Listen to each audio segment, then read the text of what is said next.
Well, welcome back to the Hot Seat. I'm delighted today to be here at Suntera Global's offices in Guernsey with Dan Bisson and Anne Baggesen. Welcome to you both. Welcome to Suntera's offices. Yeah, and welcome to Guernsey. Thank you. Looking forward to having a good chat today about trends you're seeing in the industry and hearing a little bit more about developments at the Suntera business. I mean, Anne, perhaps if I could come to you first. There's lots of exciting developments going on here at Suntera. Perhaps you could give us a flavour of the latest developments. Yeah, well, I mean, a lot's happened since lockdown, actually, which in itself is quite an achievement, I think. We've had a small presence in Jersey for a number of years, but just after our management buyout in 2019, we acquired Helms Trust Company in Jersey, which gave us a much more bigger, presence here and a lot more focus. And Jersey and the Channel Islands are very, very key and a very important part of the Suntera sort of journey. But this next piece that brought us Guernsey was the acquisition of Ned Group Trust, and we completed on that in April this year, end of April 2022, and that gave us this large presence here in Guernsey, and they also have a smaller piece in Jersey. So those have integrated quite well, teams working together in our premises there. Here we've simply rebranded and brought in the spirit of Suntera, the culture of Suntera into the business here, which I think fits pretty well. We're from the same sort of roots. Dan, you were part of the Nedbank business. How's the integration going for you? Yeah, it's great. That we were bank owned before, and as we know, I think we're coming up to that sort of change or juncture within the industry itself. So the opportunity to be with an independent, large fiduciary business specialising in all the services that you would expect has been I think a real energy boost for us, and it's certainly paying dividends even from the 4.5 months that we've been working together. It's a nice fit. There's lots of synergies, but there's also lots of benefits to working together. And it's been very much that sort of sustainable integration mindset. Not doing two things too quickly, but also seizing those opportunities and looking for those quick wins as we sort of start this new journey, which has been great. Fantastic. I think from a business point of view, especially on the private wealth side, within Suntera, we have acquired or we've bought books of business or businesses that have bank-owned roots. So it wasn't a space that we were afraid of, and we could recognise the value of that because we know that there are certain restrictions that bank-owned trust companies have that we as an independent don't have. There will therefore be other assets that we can look after, other more interesting conversations we can have with those clients that might have been restricted in the services that the Ned Group Trust business brought to them. So you can grow the share of wallet essentially with each client because absolutely. there's assets that you can take on that previously the bank was restricted. 100%, yeah. Right, and so it's quite key that we spend time looking at those relationships, those existing relationships, see what else we can do for those families, and talk to them about not only what we can do from a private wealth point of view, but also what else we can do from a corporate and a funds point of view as well, as those are very key parts of our business that we want to develop and expand, be that digital assets, be that a small fund for a family in Asia or something more, in another part of the world. Is the funds part of the business an important element here in Guernsey? Yeah, absolutely. We're in the process of looking into the funds business here in Guernsey and how that would complement existing staff or indeed clients around the group. Guernsey has strong funds legislation here and is actually complementary to the other fund licenses we hold across the group. And I think Anne alluded to there, funds is also a really interesting space as you cross into that private wealth, family limited funds. You get all sorts of different funds these days, and it's just not I guess a one size fits all. And the legislation here really enables you to express yourself in that space. It's another tool in the toolkit. Another tool, yeah. And I think that again, we've gone from being a Channel Island based trust business to having the whole group by our sides, and again that's complementary for our existing clients within the business to again sharing that wallet and everyone's trying to share the wallet. It's just how you do it, and you do it strategically, and you do it. That's always benefiting the clients, and we now have that opportunity. Yeah, and that's a key point, I think, is that, from a service offering point of view, we want to be, and we are jurisdictionally agnostic in terms of what we can offer, and quite often clients don't want all their eggs in one basket jurisdictionally, and there's reasons why you wouldn't want to do that. So I think the jurisdictions that we are in, from a private wealth point of view, complement each other quite well. We've got Isle of Man, Jersey, Guernsey, Cayman, got Hong Kong, got Bahamas. Probably need to look a bit more in a bigger way into the US. We've got a lot of US clients or intermediaries, and we do have an offering that's sort of a white label offering, but we need to do something probably like an more onshore US office to complete the absolutely, picture. Absolutely. Because you've travelled globally with PCD, and obviously you've done a lot of client and intermediary development over the years, both East and West, haven't you? And been out to Asia, but also your regular traveller. I mean, what is it that you see now with going back on the road? Is it good to be back out seeing people again in person? Definitely. You really recognise that you need to do this in person. There's a limit to how much you can do over a Zoom or a Teams call. But yeah, you really need to. And I think, especially in the private wealth space, you need to look people, families, in the eyes, and you need to genuinely have proper conversations about how they're going to deal with their wealth, and establishing a trust is a huge step. It's massive, and it's not something that takes a split second to make a decision on. It takes many years. And some of the things that we're starting to see to convert now, if you like, are conversations we had 3 or 4 years ago, and those conversations are starting again. They're not even properly converting yet. It's still an ongoing conversation. But the parameters have changed slightly as well. So, it's all worthwhile. It's all going in the right direction. Well, it takes a crisis to challenge the status quo, doesn't it? And sometimes for family businesses or private wealth clients to look at their circumstance and think, actually, maybe I'm not as well protected or diversified as I thought I was. People have had a bit more time to think about some of these challenges. But, I mean, we were chatting earlier about the great wealth transfer in the industry, the fact that there are new clients coming through, and that as an industry, the private wealth sector has to really engage and have proper conversations with those new type of clients to make sure that, as the businesses pass on, that there's proper professional relationships supporting them, and those clients feel engaged with the process. Absolutely. Yeah. I mean, it's definitely a unique period in time where all those challenges you've mentioned there, David, are sort of coming together. Whether that be from the new wealth coming into the world through all the sort of like cryptocurrencies and blockchain avatars and kingdoms and universes, and God knows actually, frankly, what else is out there, frankly. People are getting very rich at a very young age now. So, how do you adapt? How do you innovate around that space I think it's a key challenge, but with every challenge, there's a great opportunity. And like everyone, we're building our strategy around supporting that event. Same with, like you say, the other end of the spectrum, where you're coming up to a transfer event through people that have made a lot of money over, a sustained period of time, and now they find themselves either, planning for the next generation to come in and take stewardship of the wealth, the family wealth, or indeed you're looking at a business that may be being sold.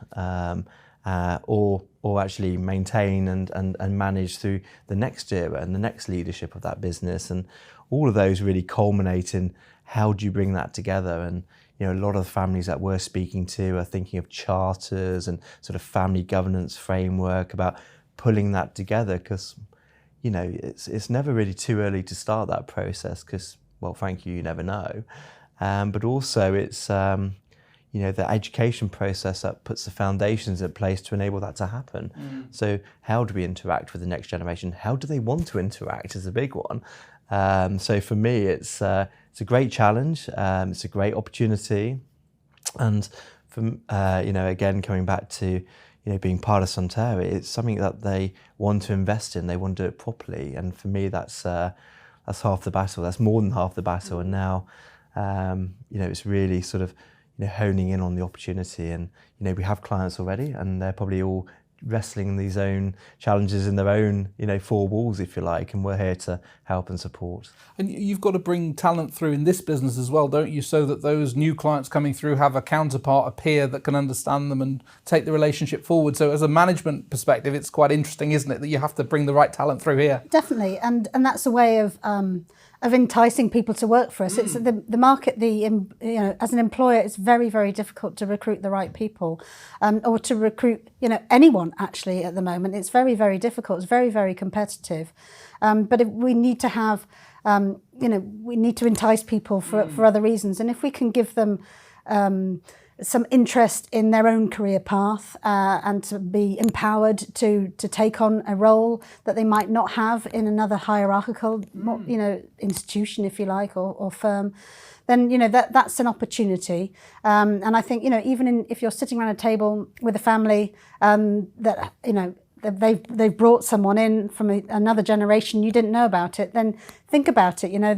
The file managers might be there, the senior directors might be there, but bring in someone in, bring in a trust officer, and just say, you're the same age as them, but what's your challenge? And start those relationships going, from the ground up. And I've noticed also in your business, you've got some strong female leaders in the business that are visible. So again, that gives something, doesn't it, that's different, because you need to connect with clients, find the right team to service and support them. Definitely. And as a woman that's grown up in this industry from the bottom, that's new actually. It certainly wasn't there.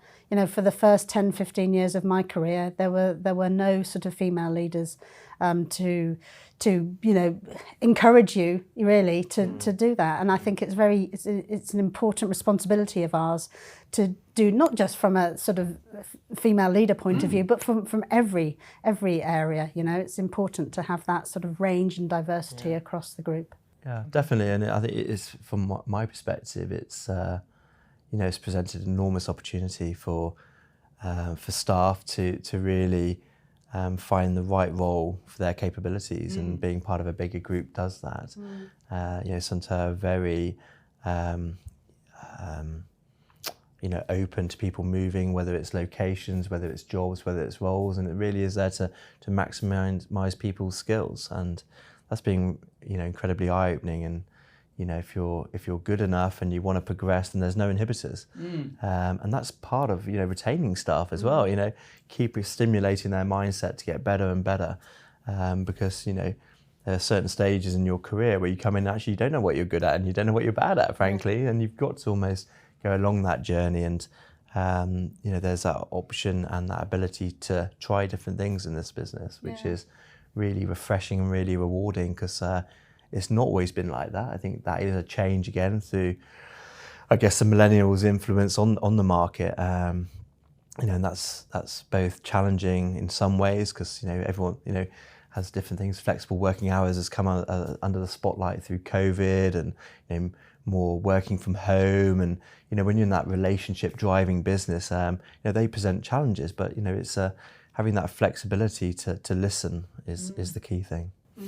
And another thing that stands out for me in Guernsey seems to be discussion and awareness on ESG, sustainable investment. I think you had the Sustainable Finance Week here last week.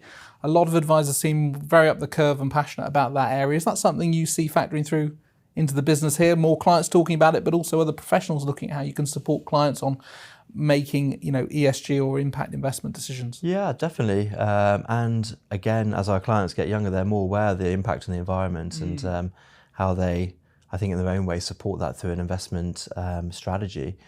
So it's definitely something that's coming more to the fore, and personally I'm very supportive of that. And again, it's that new sort of vogue. Again, it's that change in the market, it's that change in the industry, that has come more into focus. And I think it's driven by the clients first and foremost, but it's also driven by the social responsibility of the firms as well, such as us. So we're acutely aware of it, and we're very supportive of it.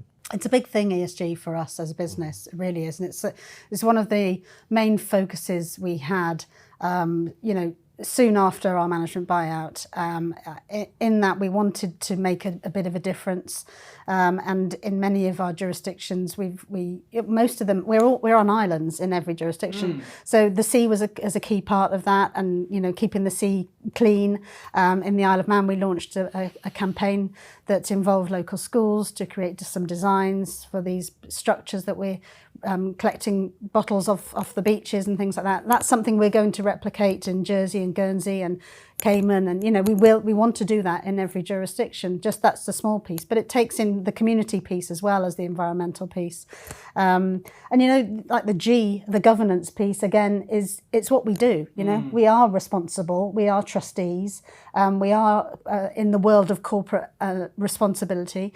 So we need to recognise that we're already in this space, so it's not new for us. We probably just need to shout about it a bit more. They're very interesting. And as we get back to travelling now a bit more, people are getting out and about. Are there any particular markets or advisory centres that you find particularly exciting and appealing in terms of your hit list and growth plans? Are you seeing particular activity coming out of certain parts of the world, or each market has their own story? They kind of go at different paces, or they've reacted to the pandemic in different ways, I think, as well.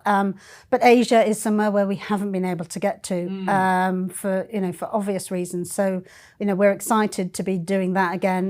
The growth in the family office business in Singapore is huge, isn't it? Now, Absolutely. widely reported, the number of setups there is astonishing growth. Yeah, and I think we need to get into that. We need that markets there for everyone. There's plenty to go round, I understand. So yeah, we're really keen to explore that a lot more. And Nedbank has strong South African roots, but obviously a global franchise as well. I mean, where is it you see are exciting growth markets to be operating?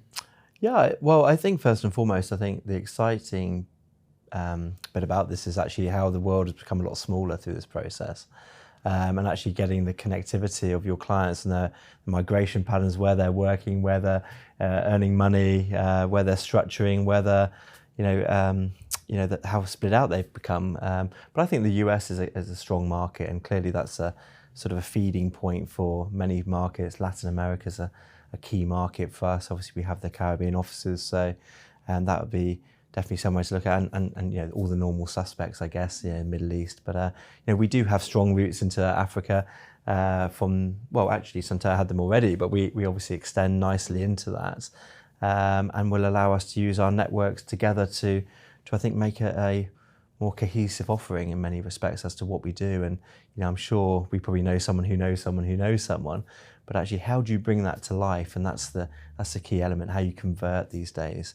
And that gestation period of we meet with a client to actually seeing it appear on your P&L. How do we earn the right to condense that? What do we need to do? And travelling into market is one of those.